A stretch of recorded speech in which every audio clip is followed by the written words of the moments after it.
সুম্মা রাসিহি মিন আযাবিল হামিম, মাথার উপরে যখন গরম তেল ঢেলবে, গরম পানি ঢালা হবে, ফেরেশতারা যখন টিটকারি মারবে আমাদের সাথে, যুক মজা সাকো ইন্নাকা আনতাল আজিজুল কারীম। তুমি তো দুনিয়াতে বড় সম্মানিত ছিলে, মানুষ তোমাকে দেখলে চেয়ার ছেড়ে দিত, মানুষ তো আর বুঝতো না তুমি কয় নাম্বার, তোমার আমল তোমার আখলাক ওরা বুঝতো না, তোমার দিনের কাজ একরকম, রাতের কাজ আর এক রকম। এরকম মানুষ দেশে নেই, আছে মানে আমরাই। আমাদের চেহারা দেখে উপরের কাজ বেশ ভালোই লাগে, ভেতরে ভেতরে লোকটা এত নিচে নেমে গেছে, শয়তানও অত নিচে নামে না। এখানে যাদের মোবাইল আছে, ফোন আছে, ফ্যাক্স আছে, বাড়িতে কম্পিউটার আছে, এই মানুষগুলোর জীবনে এত নিকৃষ্ট গুনাহগুলো এরা করে, শয়তানের ধোঁকায় পড়ে যে শয়তানও নিচে নামে না। এই কথা বলে না কেন?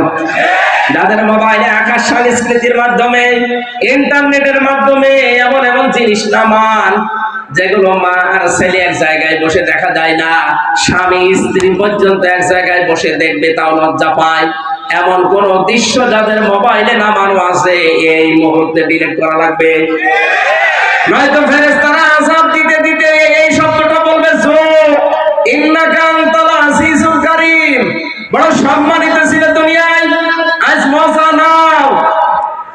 আজ তো এখানে মাত্র 20,000 50,000 মানুষ নয় আমরা হব, এখানে যদি আল্লাহ এরকম অপমান করে আপনি অপমানেই মরে যাবেন।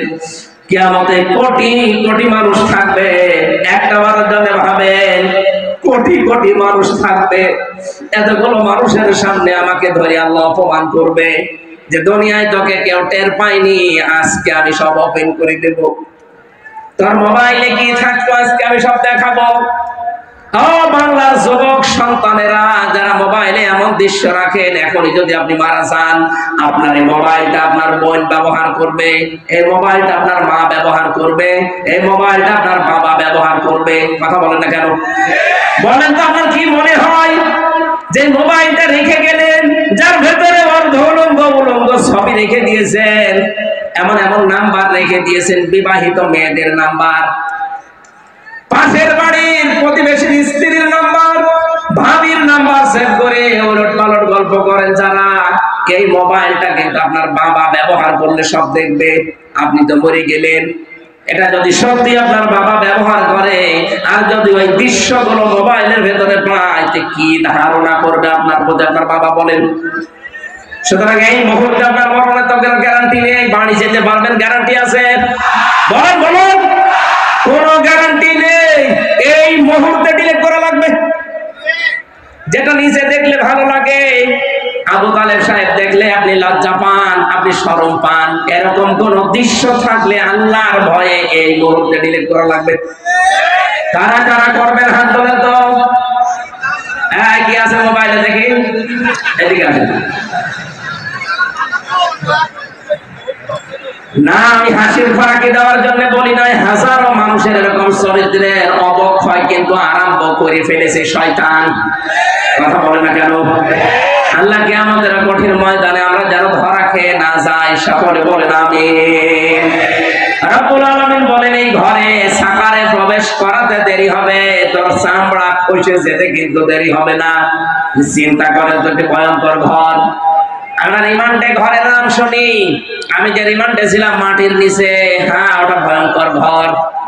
ওখানে গেলে যে নখ তুলে নাই কি করে আমি দেখেছি, আমার সামনে অনেকের নখ তুলে নিয়েছে হাতের পায়ের, কিন্তু পুরো শরীরের চামড়া কাউকে আমি একবারে খসাতে দেখিনি।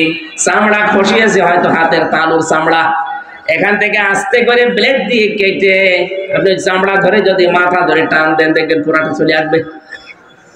আমি নিজে দেখেছি, একজনের চট্টগ্রামে বাড়িয়ে ছেলেটার আমার সামনে দিয়ে নিয়ে গেল, কিছুক্ষণ পরে দেখি কাঁদতে কাঁদতে আসছে। জিজ্ঞাসা করলাম, ভাই কি অবস্থা? বলে, এই দেখেন আমার হাতের আঙ্গুল নেই, নখগুলো সব ওরা প্লাস দিয়ে তুলে ফেলেছে, আর হাতের এই চামড়া এখানে আস্তে করে ব্লেড দিয়ে কেটে দেওয়ার পরে রক্ত ফিনকি দিয়ে বের হয়, কি যেন ঔষধ আছে এখানে দিলে রক্ত বন্ধ হয়ে যায়। তখন এই মাথা যে চামড়া বেরিয়ে আসে, ওই চামড়াটা একটা মেশিন ধরে টান দেয়, পুরা চামড়া চলে আসে। আল্লাহ যে লাব্বা হাতুল লিল বাশার দিয়েছেন, ঘরের ভেতরে, এর তো মাত্র হাতের তালুর চামড়া তুলেছে। জাহান্নামে শুধু এই ঘরে সাকারে ঢুকবেন, পুরা চামড়া একবারে আল্লাহ তুলে ফেলবে। রিমান্ডে এর অত্যাচার, এর চিৎকার দেখে আমারই কান্না চলে আসতো। কিয়ামতের ওই কঠিন সাকারে আল্লাহ পুরা চামড়া যখন তুলবে, বলেন তো কি চিৎকার করবে লোকটা? কে করবে? আমরাই। কারণ আমরা কে সত্যকে সত্য জানার পরে, এই যে সুম্মা দুবারা ওয়াস্তাকবারা, যারা সত্যকে সত্য জানার পরে অহংকার করে মুখ ফিরিয়ে চলে যান, ওরকম বলেই থাকে আপনার জন্য এই শাস্তি। আর আমি দেখতে পাচ্ছি বাংলাদেশে এই শাস্তিটা বেশি হবে। কথা বলে না কেন? এই দেশে এই শাস্তিটা বেশি হবে। চোখে আঙ্গুল দিয়ে হক পথ আপনাদের দেখিয়ে দে। আপনার যদি বিশ্বাস না হয়, এখানে যারা আলেম আছে এদেরকে জিজ্ঞাসা করেন। কোরআনে কারীম জানিয়েছে, ওয়ালাম্মা রাআল মুমিনুনাল আহজাব ক্বালু হাযা মা ওয়া'আদানাল্লাহু ওয়া রাসূলুহু ওয়া সাদাকাল্লাহু ওয়া রাসূলুহু ওয়া মা যাদাহুম ইল্লা ঈমানাও ওয়া তাসলিমা। সূরা আহজাব 21 নম্বর পারা 19 নম্বর পৃষ্ঠা 13 নম্বর লাইনের 22 নম্বর আয়াতে আছে। তাফসীরে যে কোনটা দেখবেন এটা পাবেন। নবীজিকে আল্লাহ জানিয়েছেন, হে নবী, আপনি হক দল খুঁজে পান না। পৃথিবীতে হক দল ওইটা যাদেরকে দেখে অন্য আল্লাহ বিরোধী যারা, তারা তেড়িয়ে তেড়িয়ে মারতে আসে। বাংলাদেশে কত দল আজ ইসলামের কাজ করছে, দেখেন তো কোন দলের উপরে বাতিলের টার্গেট নেই, শুধু একটা দলকে ওরা দাবিয়ে রাখতে চায়। আপনি হক দল খুঁজে পান না মানে ইয়াদের তাফসীর পড়বেন, দেখবেন এই দেশে হক আপনি যদি চিনতে নাও পারেন, বাতিলরা কিন্তু চিনে ফেলেছে।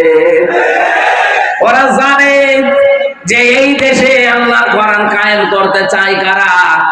ওরা এটা বিশ্বাস করে যে কোনদিন তাহেরির দ্বারা এই দেশে কোরআন কায়েম হবে না। ওরা বিশ্বাস করে নজিবুল বশর মজহরদের দ্বারা জীবনেও কোরআন এই দেশে কায়েম হবে না। ওরা বিশ্বাস করে আটরশির দ্বারা এই দেশে কোরআন কোনদিন কায়েম হবে না। ওরা বিশ্বাস করে ফেলেছে কোরআন কায়েম হতে হলে একামতে দ্বীনের কর্মীদের দ্বারা হবে। এদের সবার টার্গেট এখন ঠেকাও, একামতে দ্বীনকে ঠেকাও। আল্লাহ বলেন না, এদেরকে ঠেকাতে কেউ পারবে না। অনুরিদু আন্নামুন্না আলাল্লাযীনা ইসতাযিফু ফিল আরদ। জমিনে ফেরাউন একটা দলকে দুর্বল করে রাখতে চেয়েছিল কোণঠাসা করে, সেটা মুসা নবীর দল। আর আমি আল্লাহ ইচ্ছা করলাম তাদের উপরে অনুগ্রহ করে জাতির ইমাম তাদেরকে আমি বানিয়ে দেব। আল্লাহ মনে আছে তাই বানিয়ে দিয়েছে। সারা দেশে এখন দেখেন ইসলামের জয় জয়কার চলছে। কথা বলেন না কেন? শুধু ইমাম বানাবো না, জমিনের উত্তরাধিকারী তাদেরকে আমি বানাবো।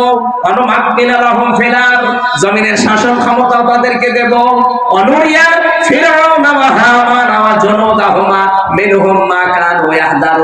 আমি আল্লাহ ওদেরকে দেখাতে চাই, ফেরাউন হামান আর ওদের সৈন্য বাহিনীকে, ওরা যাদেরকে ভয় পেত তাদেরকে আমি জমিনের শাসন ক্ষমতা দিয়ে ওদেরকে আমি দেখাতে চাই।